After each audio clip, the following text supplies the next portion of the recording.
오늘 그 구원의 문은 좁은 문이라고 하십니다. 근데 좁은 문인데요. 그러니까 좁은 문이죠. 좁은 문. 구원의 문은 아주 좁은 문입니다. 많은 사람이 가려고 하지만 못 들어간다고 말씀하십니다. 많은 사람이 못 들어간대요. 워낙 문이 좁아서. 그러니까 그 좁은 문으로 들어가도록 있는 힘을 다하여라 하십니다. 좁은 문으로 들어가도록 있는 힘을 다하여라.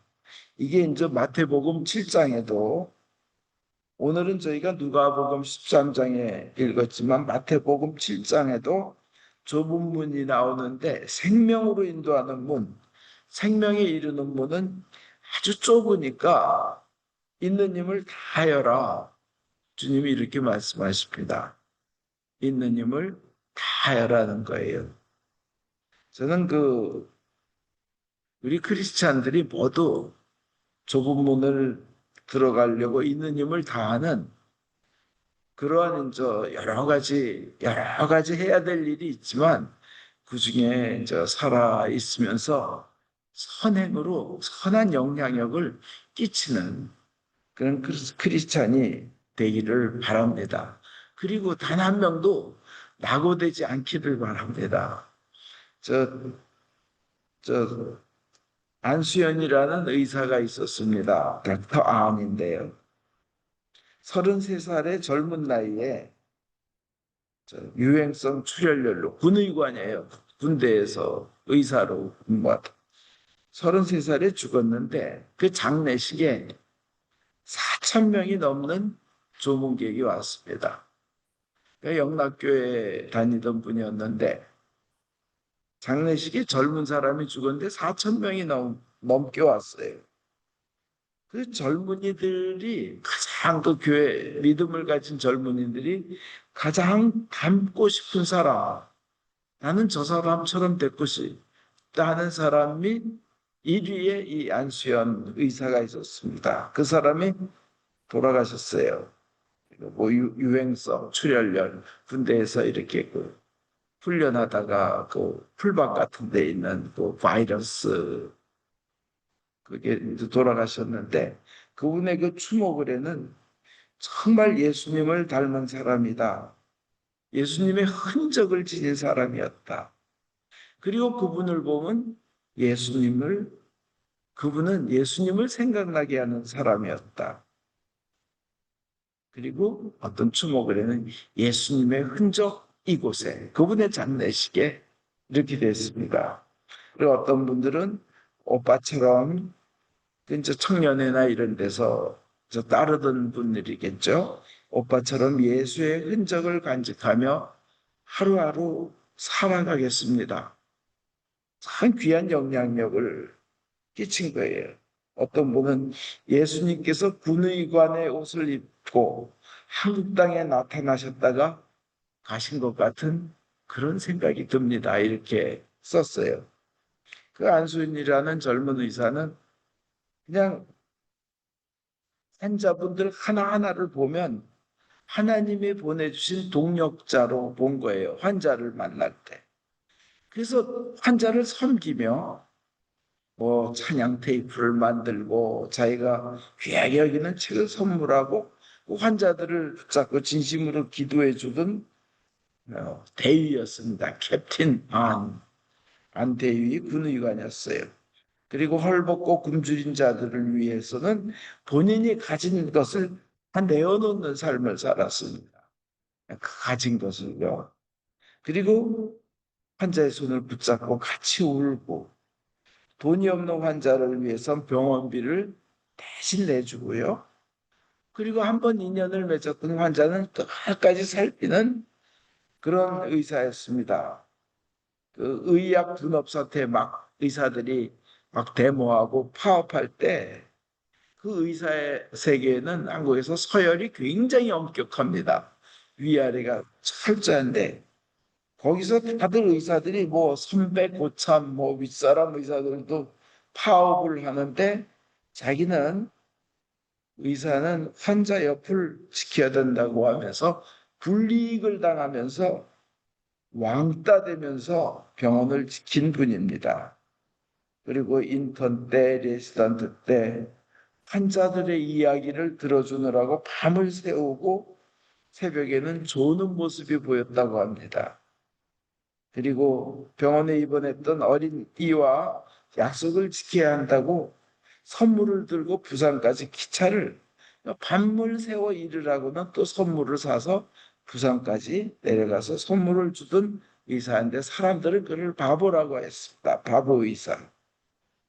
간호사가 약병을 깨니까 비싼 약병을 깨니까 자기가 책임지고 자기가 추가로 오버타임 일을 하면서 그 돈을 채워놓고 그 병원 앞 구두 닦기 할아버지에게 매일 인사하며 손을 잡고 의사 선생님이 그리고 위로하고 사랑을 전하고 먹을 걸 사다 드리고 병원에서 세탁하던 아줌마에게는 하나님의 사랑과 복음을 전하던 그런 사람이었습니다. 그래서 이분은 친구들에게 이렇게 편지를 쓸 때, 이메일을 쓸 때 뭐 이럴 때 마지막에 스티그마 안수연이라고 썼다고 합니다.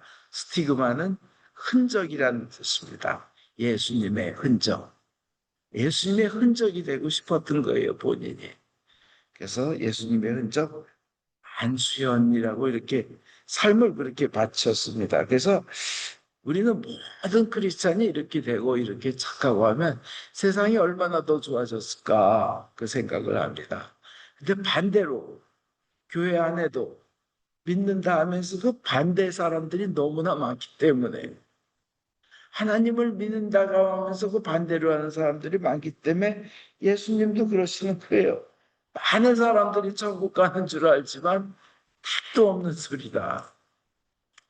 크리스찬이라 하면서 믿는다 하면서 너희들 구원받은 줄 알지만 구원 받지 못한다. 오늘 복음에 분명히 얘기하잖아요. 백을 일삼는 자들아 물러가라. 그냥 들어가지 못한 많은 사람들이 들어가지 못할 것이다. 너희가 누군지 도대체 모른다. 어디서 왔는지 모른다. 오늘 제 인독서에도 그와 같은 내용이 나옵니다. 히브리서 12장 25절에 오늘 일독서에 하나님의 말씀을 거역하지 말아라. 그 형벌을 어떻게 면할 수 있겠습니까? 이거 크리스찬한테 하는 얘기예요. 신자들한테 하는 얘기예요. 교회 안에 있는 사람들한테 하는 얘기예요. 하나님의 말씀을 거역하지 말라고 형벌을 어떻게 면할 수 있겠냐고. 하나님은 사랑 그 자체이시지만 정의롭고 또 죄악과 더러운 것 행해지고 사랑하는 자녀들끼리 사랑하기보다는 서로 죽이고 그 살인이 자꾸 넘어서 자꾸 그 살인이 증폭하고 할 때 하나님은 분노하실 수밖에 없어요. 슬픔에 의해서. 그쳐야 되잖아요. 그죠? 그 하나님의 형벌을 정말 무섭습니다. 그죠? 하나님은 태워버리는 불이라고 그 오늘 일독서 끝에도 나와요. 태우는 불이라고. 그냥 활알 타는 불. 아주 작은 예로 캘리포니아 그 와일드 파이어. 그 생각하시면 됩니다. 그 넓은 지역에 그냥 막 활을 타잖아요. 근데 하나님은 그거보다 더 크신 물이라는 거예요. 태워버리는. 하나님 그렇다는 거예요. 한번 화산 터졌을 때 보십시오. 야, 저는 그 전에 여행할 때 한국 가는 길에 앵커리지 알래스카에서 화산 터진 걸 봤는데 비행기가 가다가 화산 때문에 급히 앵커리지에 내렸어요. 떠나질 못하고 있었는데 그 높은 하늘 위까지 화산 폭발한 게 비행기 높이까지 올라와서 바로 이제 옆에 가까운데 까만 절벽이 있는 것 같이 그 화산재가 보이더라고요. 그 높은 10,000m 저 상공이에요. 그런데 그게 밑에서부터 불로 해가지고 확 터져가지고 그냥 온 마을을 덮친다, 도시를 덮친다. 뭐 그러면 그 불길이 얼마나 크겠어요.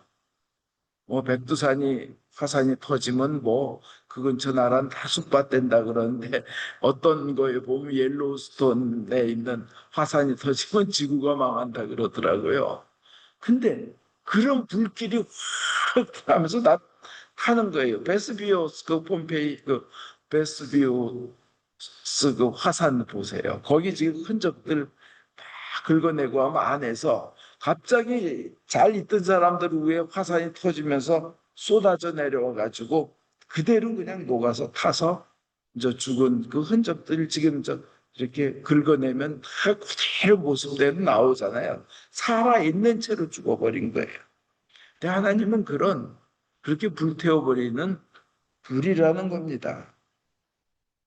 그리고는 오늘 누가복음에 보면 너희만 밖에 쫓겨나 있는 것을 보게 되면 너희만 많은 사람들이 천국에 들어가 있는데 많은 너희는 너희만 밖에 쫓겨나 있는 것을 보게 되면 거기서 가슴을 치며 통곡할 것이다.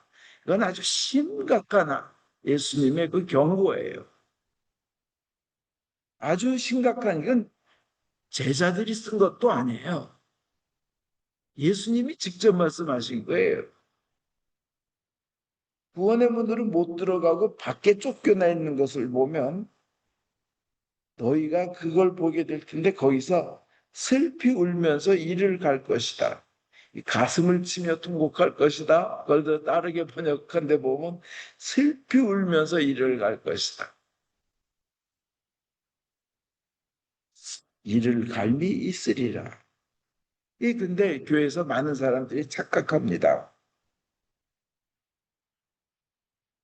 아, 천국 갈 것이라고. 근데 생각해 보십시오. 내 사랑하는 사람이 천국 가지 못하고 영원히 고통받을 것을 생각해 보십시오. 우리가 어떻게 살아야 될 것인가? 우리가 무엇을 해야 될 것인가? 무엇이 우리 삶의 1순위가 돼야만 할 것인가? 생각해 보십시오. 교회는 그래서 영원히 사는 것, 그리고 구원받는 것, 부활, 이것이 제일 중요합니다.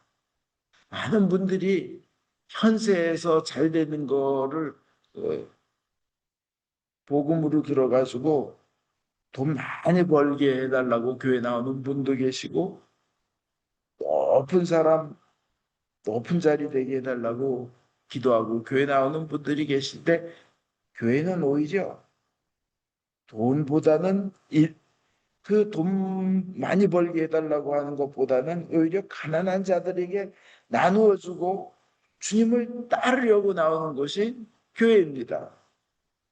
높은 자리와 명예 얻으려고 나오는 것은 아닙니다. 겸손히 자기를 낮춰서 섬기려고 나오는 겁니다. 자랑하려고 나오는 것은 더더욱 아닙니다. 자랑하려면 교회에서는 예수 그리스도, 그리스도의 십자가만을 자랑해야 됩니다. 그게 교인의 원칙입니다. 근데 그렇지 못한 교회와 교인 하는 걸 우리는 봅니다. 저 사람이 그 교회 다녀? 난 그래서 그 교회 안 나가. 이런 얘기 좀 많이 들었습니다. 가슴 아픕니다. 하나님 앞에 지극히 겸손해야 합니다. 오죽하면 사탄은요, 예수님조차도 유혹하려고 예수님께도 덤벼드는 게 사탄이에요. 인간이 아무리 공덕을 쌓고 믿음이 깊어도 사탄은 유혹하려 옵니다. 아무리 자기가 머리에 든 게 많아도요, 솔로몬 넘어간 거 보십시오. 이 세상에서 가장 지혜 있는 사람이 있는데, 그냥 끝까지 겸손하고 자기 자신을 낮추고 그러지 않으면 솔로몬 자기가 지혜 있는 줄 알고 하다가 이방 여인들 1,000명씩 데려다 놓고 하다 보니까 1,000명이 다 상이 아니라 그건 벌 받는 거예요. 어느 목사님 말씀에 여자 한 명 데리고 사는 것도 그렇게 힘든데 1,000명씩 있으면 얼마나 힘들겠냐고 그거 벌 받은 거라 그러시더라고요. 솔로몬 그래서 나이 들어가지고는 그냥 우상에 이방신에 하나님이 제일 싫어하는 건 우상 섬기는 거예요. 우상 뭐 만들어 놓고 섬기는 거. 이방 신성 기는 거. 근데 걷다가 이제 절하고 제사 드리는 자가 됐어요. 인간의 지혜는 그게 한계예요. 죽을 때까지 겸손해야 돼요. 다윗 보세요. 큰 믿음 좋고 전쟁에 승리하고 그냥 능력 있는 장군이 아차 하는 순간 간음하고 살인합니다. 그것도 자기에게 그렇게 충성스러웠던 장군을 여자를 뺏으려고 장군을 죽이는 살인을 해요. 인간은요, 정말 이제 손끝에 그 혈관 끝까지 자칫하면 죄악으로 가득 찰 수 있는 그런 위험이 있는 게 인간이기 때문에 우리는 죽을 때까지 주님 앞에서 겸손해야 됩니다. 다 잘나서 할 수 없어요. 절대 할 수 없어요. 근데 어떤 사람들은 이래요. 아, 우리는 양자의 영을 받은 거야. 자식의 영을 받은 거야. 종의 영이 아니고 양자, 자식의 영을 받았으니까 우리는 좀 뽐내도 되고 뭐 이래도 돼. 뭐 아빠 아버지라고 부르는데 어때? 아니에요. 분명히 자녀의 영을 우리는 받았지만 효성스럽고 착하고 순종하는 자녀의 영으로 살아야지 싸가지 없고 시키는 거 절대 순종 안 하는 그런 영을 받아서는 안 됩니다. 그렇잖아요. 그 돌아온 탕자, 뭐 탕자까지 용서하시는 하나님 아버지의 사랑을 믿으라 그러는데 탕자의 자세 보세요. 얼마나 겸손하게 자기를 낮췄어요. 아버지, 저는 아버지라고 부를 자격도 없고 아들이라고 불릴 자격조차도 없습니다. 그냥 먹여만 주시면 종처럼 여겨만 주시면 감사하겠습니다. 그 자세로 탕자가 그 아버지한테 온 거 아니에요. 그래서 우리는 그런 겸손한 자세로 죽을 때까지 그 신앙생활 나가야 됩니다. 사도 바울도 너희가 힘써 애써 두려운 마음으로 너희의 구원을 완성하라 그랬어요. 아니요, 다 완성된 거 아니야? 우리가 할 부분이 따로 있다는 겁니다. 그래서 어떤 사람은 이단 중에 이단은 한번 아무리 죄를 지었어도 한번 구원받았으면 영원한 구원이다. 그 다음에 죄 짓는 생활을 계속해도 된다. 이렇게 주장하는 어떤 교단을 봤는데 거기 있는 목회자들의 삶에 대해서 이렇게 봤더니 그 입에 이제 남 얘기할 게 아니니까 전하자면 좀 수긍할 수 없는 용납할 수 없는 부분이 너무 많았습니다. 계속 구원받았으니까 죄를 지어도 된다고 생각하면 그 사람은요 아예 이전부터 아예 구원받은 사람 아닙니다. 구원받은 후에 죄 지으면 성령님이 쿡쿡 찔르셔요. 돌아오라 돌아오라. 견딜 수가 없게 만드십니다. 구원받은 사람들은. 그래서 우리는 기회가 있을 때 이렇게 신앙생활할 수 있을 때 잘해야 되는 겁니다. 겸손하게 잘해야 되는 거예요. 제가 이제 70년하고 한 8개월, 9개월을 살았어요. 10개월 살았나. 이 세상에 지구를 밟고 70년하고 한 10개월을 살았는데 그 전에 광고 보면 이래요. 뭐 광고에 귀에서 삐 소리 나는 이명 뭐 치유합니다, 완치합니다 이런 광고 볼 때마다 웃기는 소리 하고 있네. 난 그런 거 없다. 난 삐 소리 절대 안 난다. 이렇게 믿었어요. 그때 삐 소리는 안 나는데 왕 소리가 나요. 왕 소리가 나고 어지럽고 빙빙 돌아요. 그러니까 한계를 느껴요. 삐 소리는 안 나지만 왕 소리가 대신 나는구나. 근데 젊을 때 너무 당연하게 여겼던 거 있잖아요. 맑은 귀로 삐소리 없이 왕소리 없이 산다는 게 얼마나 소중한 건지 알게 되는 거예요. 당연한 건 줄 알았는데 당연한 게 아니었어요. 은혜였어요. 과거의 삶이. 밥 조금만 딱딱한 거나 조금만 많이 먹으면 그냥 체해가지고 더 어지러워져요. 소화 잘 되고 많이 먹었을 때 어떤 유명한 칼국수 집에 가서 사리를 3번이나 시켜 먹어도 소화되던 시절이 당연한 건 줄 알았는데 너무나 큰 은혜였었던 거예요. 그걸 느끼면서 아, 나도 이대로 가다 보면 가는 때가 오겠구나. 건강 있을 때 잘하자. 기회 있을 때 잘하자. 이 마음이 계속 나는 거예요. 기회 있을 때 잘하자. 우리 기회 있을 때 하나님께서 기회 주셨을 때 잘해야 될 줄 믿습니다. 잘해야 됩니다. 하나님한테 잘 보이려고 굉장히 노력해야 됩니다. 어떤 사람들이 래요. 어제나 오늘이나 내일이나 동일하신 하나님이 과거의 나를 돌보아 주신 하나님이 오늘도 돌보아 주시고 앞날도 돌보아 주시리라. 맞아요. 또 확실히 맞아요.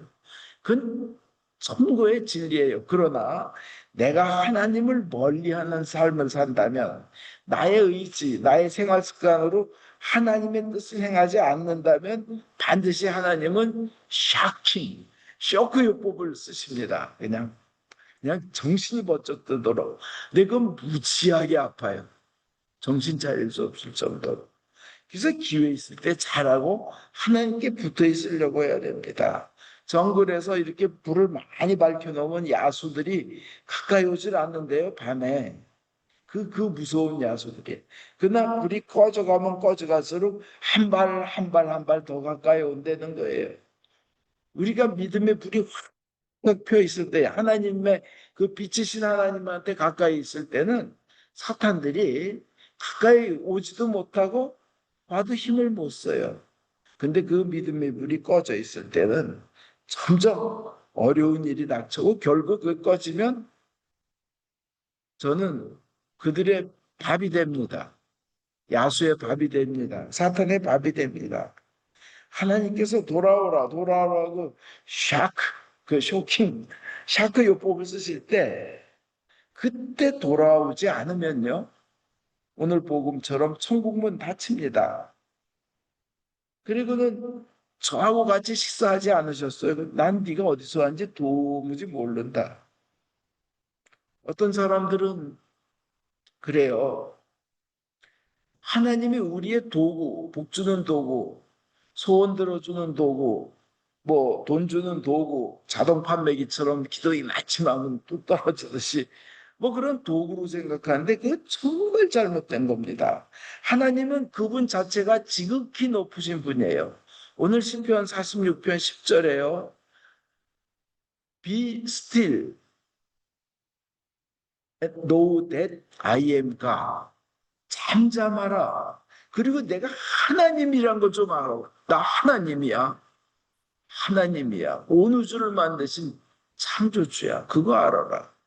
우리가 지금 섬기는 하나님은 온 우주를 만드신 창조주이신 거예요. 근데 자기 기도나 열심히 해서 자기 부탁이나 들어주는 자기 소속의 무슨 문제 해결사로 잘못 생각할 수 있어요.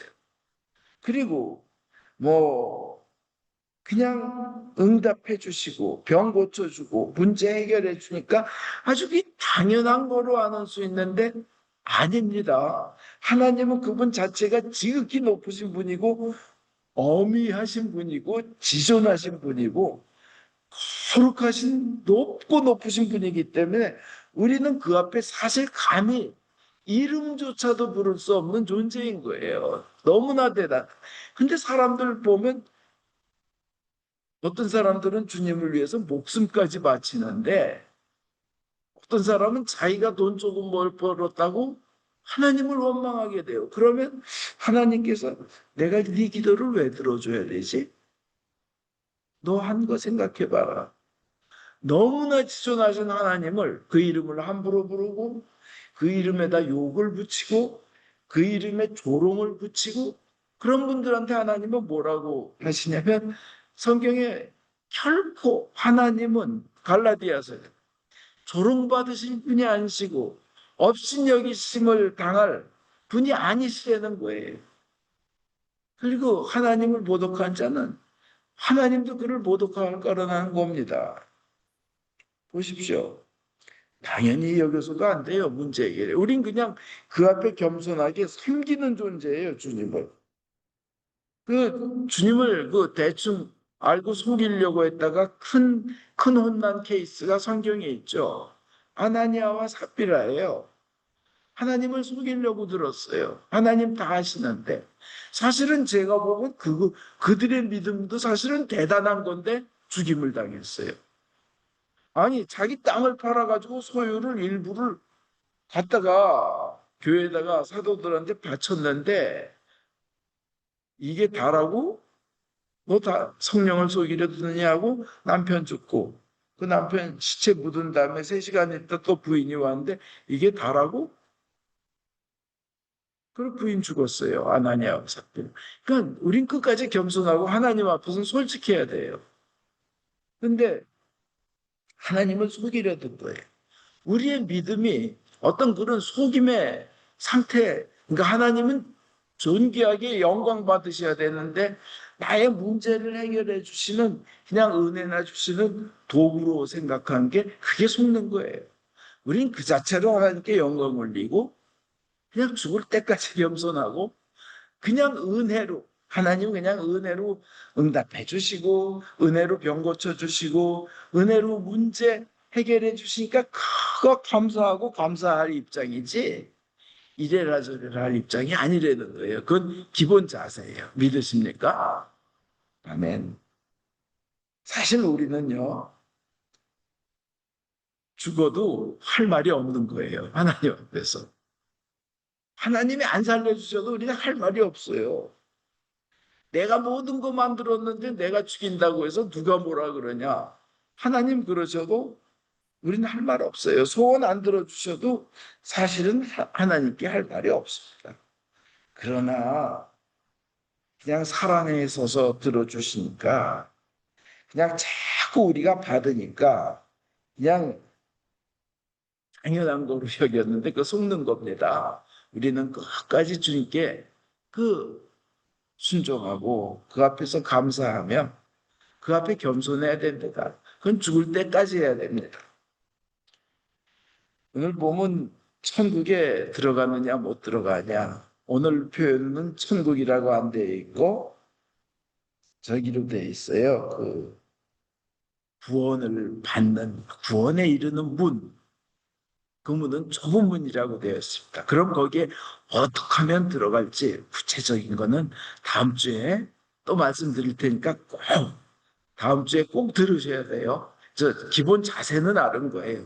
그럼 구체적으로 우리가 뭘 해야 될 거냐? 다음 주에 말씀드리겠습니다. 주님께 이렇게 귀를 열고 마음을 오픈할 때 하나님 축복하십니다.